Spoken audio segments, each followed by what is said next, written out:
Okay, and last one, that rust of weeds.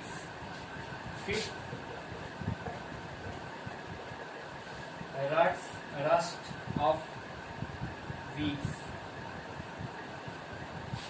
So these are the microorganisms that causes disease in animals and plant. Okay, let us talk about first anthrax. It is a disease that affects humans and cattle both. It is caused by bacterium. So this one is caused by bacterium. Now talk about foot and mouth disease in cattle. A virus of the dangerous foot and mouth disease in cattle. So virus causes this one from bacterium, anthrax, and foot and mouth disease in cattle caused by virus. Okay. This one is bacterium. Citrus canker is bacterium. This one is from insects, yellow vein, and rust of weeds are spread from fungus. Okay, so these are the microorganisms that causes disease in plants and animals. Let us talk about prevention and spread of communicable diseases. Disease is spreading by microorganism that can be spread from an affected person to the healthy person. So we know that disease is spread obviously by microorganisms. Let us talk about COVID-19, how the coronavirus attack from affected person to unaffected person. Okay, through air, food, water, direct contact, and whatever the disease comes from unaffected to affected to unaffected person through direct contact, they are said to be communicable diseases. So communicable disease is all about this disease spread by microorganism that can be spread from an unaffected person to healthy person through air, food, water, and direct contact, and such disease are said to be communicable diseases. Okay, some sample method of the limiting the spread of the communicable disease are kept in infected person spreading from others, and to advise him her to keep a handkerchief on the nose and mouth while sneezing. Disease spread by insects such as mosquito can contain by not allowing them to breed. We should to prevent mosquitoes from breeding. We should not allow water to collect anywhere in our neighborhood. By this way we can prevent the spreading of communicable diseases. Now we talk about microorganisms spoil the food, how microorganisms spoil the food. Okay, let us talk about it.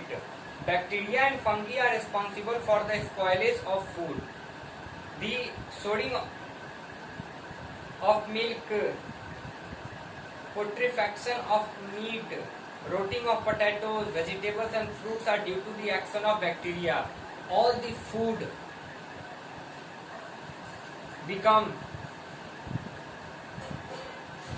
unaffected by these viruses, okay, by these fungi and bacteria. Growth of mound can be make food until for consumption. Yeast can also make fruit juice, tomato juice unfit for consumption due to fermentation. After the process of fermentation, the consumption of these all things which are made up of yeast, they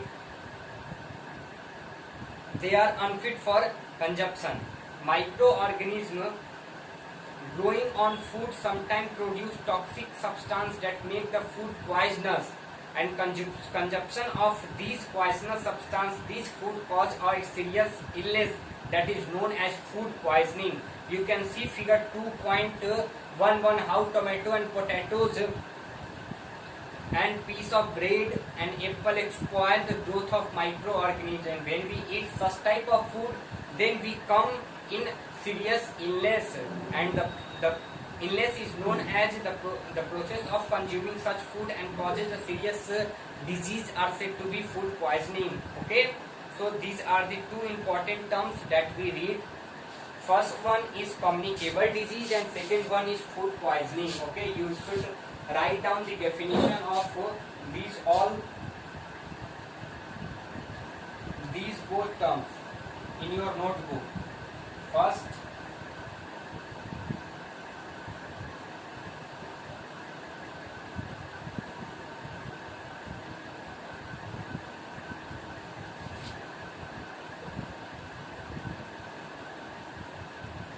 diseases.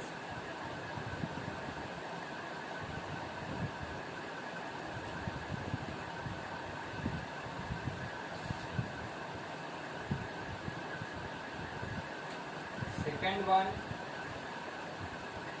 food poisoning.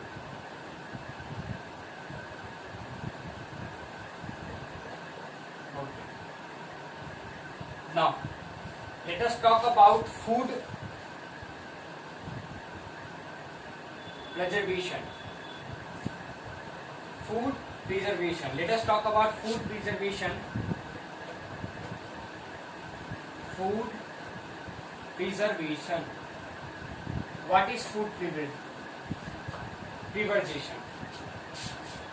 preservation? So, food preservation is all about how we preserve, how we maintain the food and how we overcome the spoilage of food. How do we stop the food from getting exploited because the growth of microorganisms on it? We can do this, killing the microbes in the food first thing, and second, stopping them to growing again. Okay, these steps ensure that the food lasts longer time without getting exploited. This is known as food preservation. So food preservation is all about the process in which we follow some steps to ensure that the food lasts longer time without getting spoiled. So the process is said to be food preservation. We have some common methods for food preservation, which are heating, pasteurizing of milk, cooling, chemical preservatives, dyeing or dehydration of food, and canning. Okay, so canned food. So these are the processes we talk in next lecture. Okay, just read these methods, common methods of food preservation, and I just going to revise this chapter. What were the topics we already taught? We talk about microorganisms in this chapter, which is also known as microbes. We was talked about microbiology. Microbiologists also types of microorganisms like bacteria, algae, protozoa, fungi, and viruses. We talk about one by one these types of microorganisms: bacteria, algae, protozoa, fungi, virus. All the necessary important fact regarding these types of microorganisms. We also talk about how microorganisms are useful for us, and also how microorganisms are harmful for us. So these are the topics that we cover in this chapter. The last topic we will cover in next lecture, which is the methods of food preservation. Okay, so in this chapter we talk about microorganism, types of microorganism, bacteria, virus, fungi, protozoa. Okay, so these are the types of bacteria. We talk about bacteria, algae, protozoa, fungi, and viruses, types of microorganisms. Then after, useful microorganism and harmful microorganism. Then after, we talk about communicable disease and food poisoning. Please write down all the terms whatever I taught you during classes in your notebook. Remember it. Okay, also write the definition of communicable disease and food poisoning, and also food preservation. Okay, in next lecture we discuss about the methods involving in food preservation. Thank you.